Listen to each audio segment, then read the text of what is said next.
ओम नमस्तेभ्यः। ओम नमस्तेभ्यः। ओम नमस्तेभ्यः। अहिंसा परमो धर्म की। आचार्य गुरुवर श्री कुंद कुंद भगवान की। आचार्य गुरुवर श्री ज्ञान सागर मुनि महाराज की।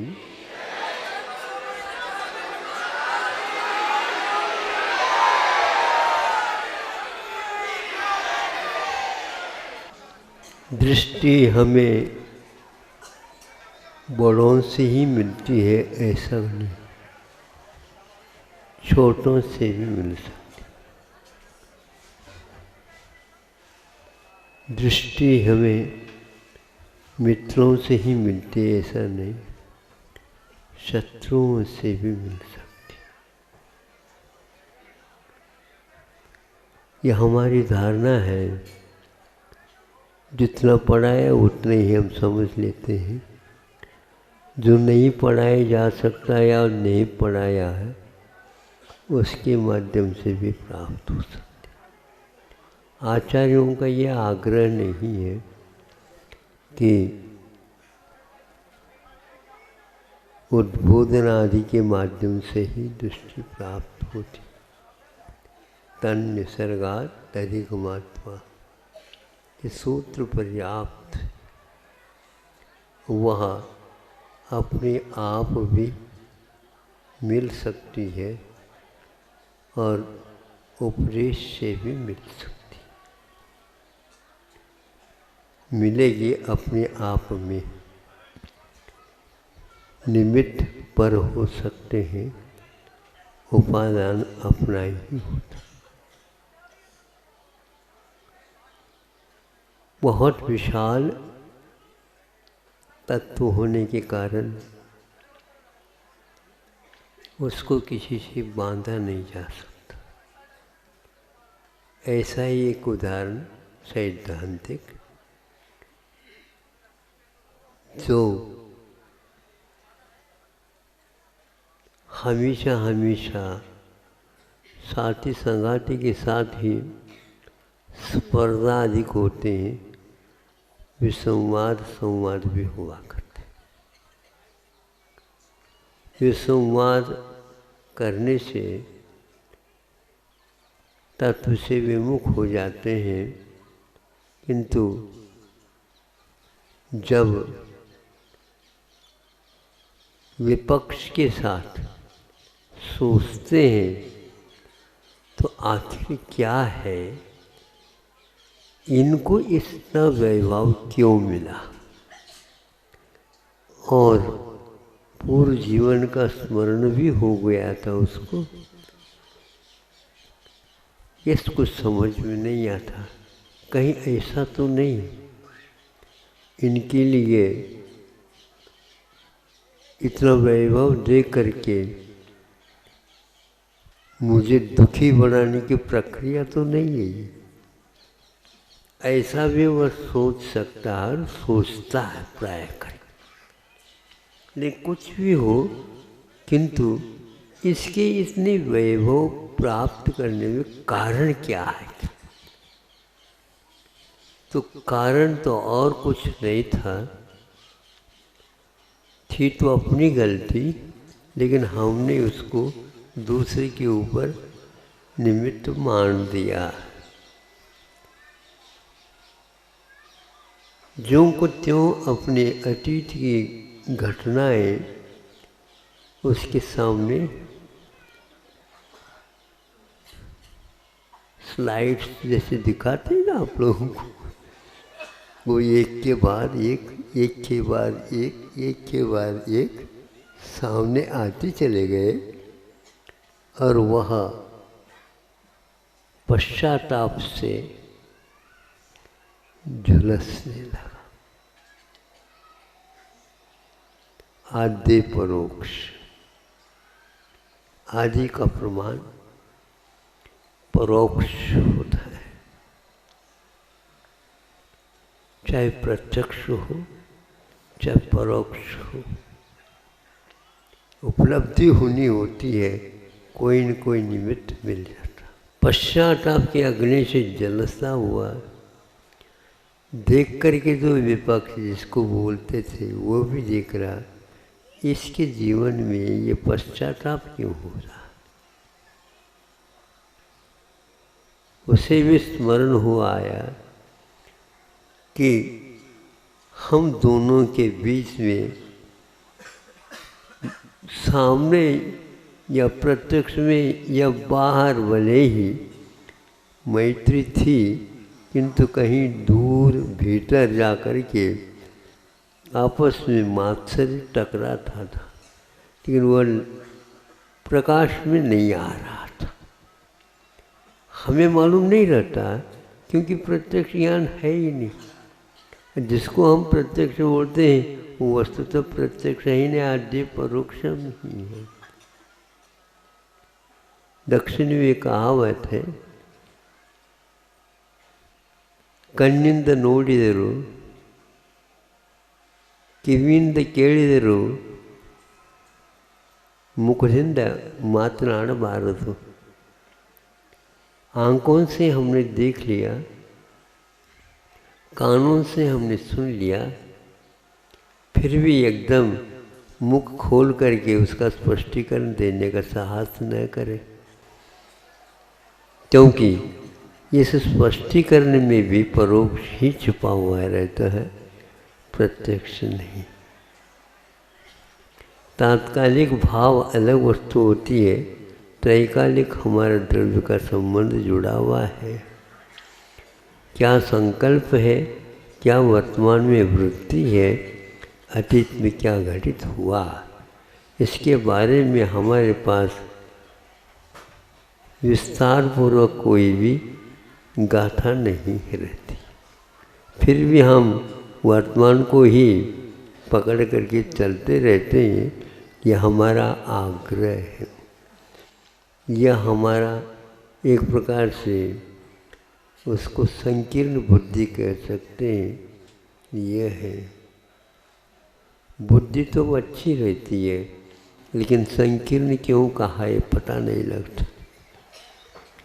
बुद्धि तो बुद्धि बहुत अच्छी है, लेकिन संकीर्ण क्यों कहा। उतना ही मान लेता है, जान लेता है, समझ लेता है, धारणा बना लेता है, फिर ब्रह्मा के सामने भी वह टस से मस नहीं होता। यह अपनी अपनी धारणा। जब वह विपक्ष ने भी देखा ये पश्चाताप से अग्नि क्यों हो रही इसकी दशा, उसे ज्ञात हो गया मैं इसके लिए निमित्त हूँ। इतना उसे ज्ञात हो गया। क्या निमित्त? हमेशा हमेशा जलते रहना भीतर से। एक कंडे की अग्नि होती है, वो है होती है नहीं होती पता नहीं लगता, लेकिन जब थोड़ी सी राख को ऊपर से हटा दो तो उसमें भीतर धधकती रहती है। हमारी वासनाएं, हमारी कषाएं भी इसी प्रकार लगभग होती रहती है, पता नहीं है। अपने आप की अग्नि अपने आप को झुलसाने में कारण है, दूसरे का निमित्त नहीं। तब वह उस व्यक्ति से क्षमा चाहता है, हमारे वजह से आपको इस प्रकार हुआ, वजह से आप भले ही कुछ भी कह दो, किंतु मैं समझता हूँ स्वयं के वजह से ही सब कुछ हो रहा है। पर को हमने हमेशा हमेशा भूलने का प्रयास नहीं किया। अपने आप को समझने का प्रयास करना अलग वस्तु होती है, किंतु पर को हमेशा हमेशा आध्यात्मिक दृष्टि से देखते हैं। हमें समझाने का प्रयास जिनवानी ने किया है, उसमें यही है कि हमारी बुद्धि स्वयं को न पकड़ करके स्वयं के साथ जो कुछ भी घटित हो रहा है उसके साथ पर को ही जोड़ देता।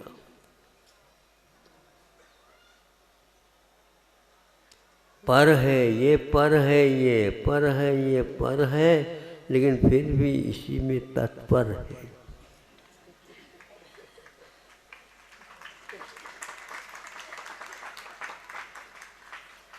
ये भिन्न है, ये भिन्न है, ये भिन्न है, फिर भी उसको देख करके खेद खिन्न है।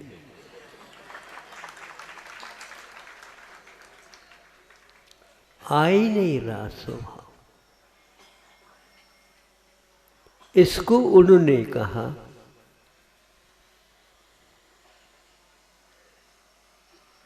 देवर्षि दर्शनगत दृष्टि प्राप्त।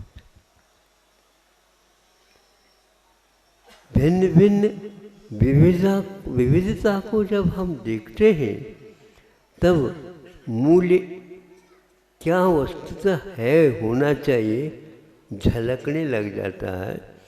एक को ही देख करके चले तो बहुत कुछ वह निश्चिंत भी हो सकता है, लेकिन निश्चिंत न होकर के चिंता युक्त हो जाता है। एक को पकड़ो संशय होता ही नहीं कभी, और दो के बिना संदेह होता ही नहीं कभी। एक को पकड़ो, विपरीत भले पकड़ो, थोड़े से में वह ज्ञान हो जाएगा। तो उसने उसको पकड़ा था, इसके कारण मुझे ऐसा होता है, इसके कारण मुझे हो जाता है। कोई न कोई इसमें रहस्य है। रहस्य कुछ नहीं है, इसमें हमारी दृष्टि ही मात्र कारण है। तो देवर्षि दर्शन के माध्यम से इनको जो अधिक वैभव मिला है, उपलब्ध हुआ है, मेरे वजह से नहीं, किंतु उसके प्रति जो मेरा एक व्यवहार होना चाहिए वो नहीं हो पाया। देखो ये कितना पुण्यशाली है। हमने इतना प्रयास किया लेकिन नहीं मिला, लेकिन इसको सहज ही मिल गया। यह देवर्षि दर्शन है। उसको समझ में आ गया कि सम्यक दर्शन की प्राप्ति की बात एक वैर के साथ भी संभव हो सकती, प्रतिपक्ष के माध्यम से भी संबंध हो सकता है। प्रतिपक्ष का अर्थ क्या होता है? एक पक्ष तो है ही, दूसरे पक्ष भी कुछ होता है।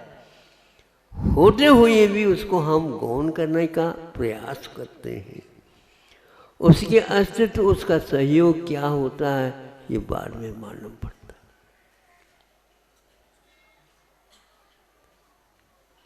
है। इनका शुद्ध लेखन कितना अच्छा है। इसके तो हाथ में चमत्कार है। बस इसी हाथ की ओर देख रहा है। प्रतिपक्ष एक और हाथ खड़ा है,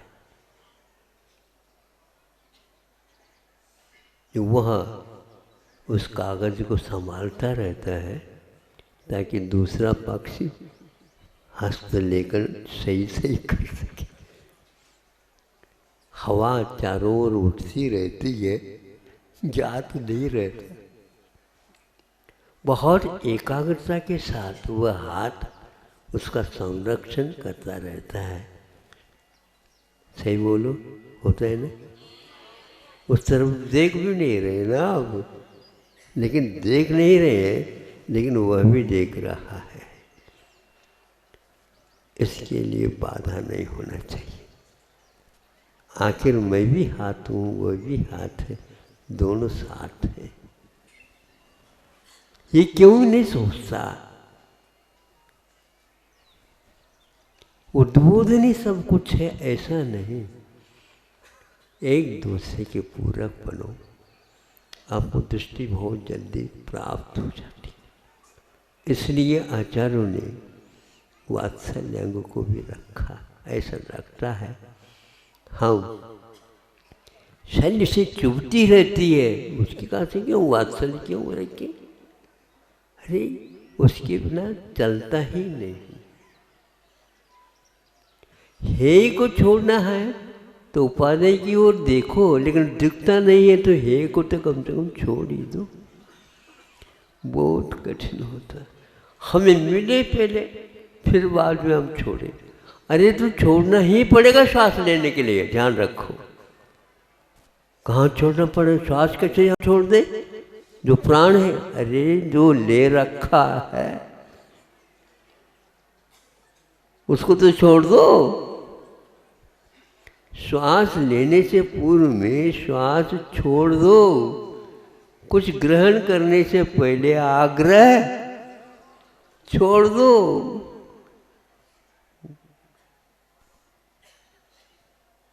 भूत पिशाच से डरते हो, लेकिन आपसे भी भूत पिशाच डरते हैं। नहीं समझे?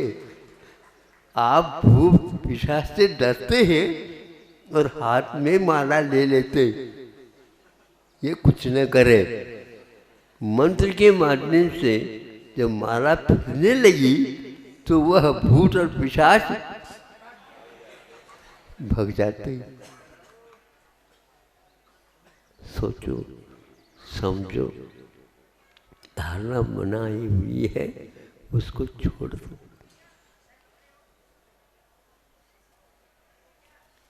धारणा का अर्थ क्या है? सुधारने के लिए तो धारणा की जाती, धारण करने के लिए धारणा नहीं की जाती है, सुधारने के लिए धारणा की जाती है। और दूसरे को सुधारने के लिए धारणा नहीं की जाती है, किंतु दूसरे को देख करके अपने आप को सुधारने के लिए धारणा की जाती है। इतना ही पर्याप्त समझता हूँ। आप लोगों ने शांति से सुना, तालियां नहीं बजाई, बहुत अच्छी।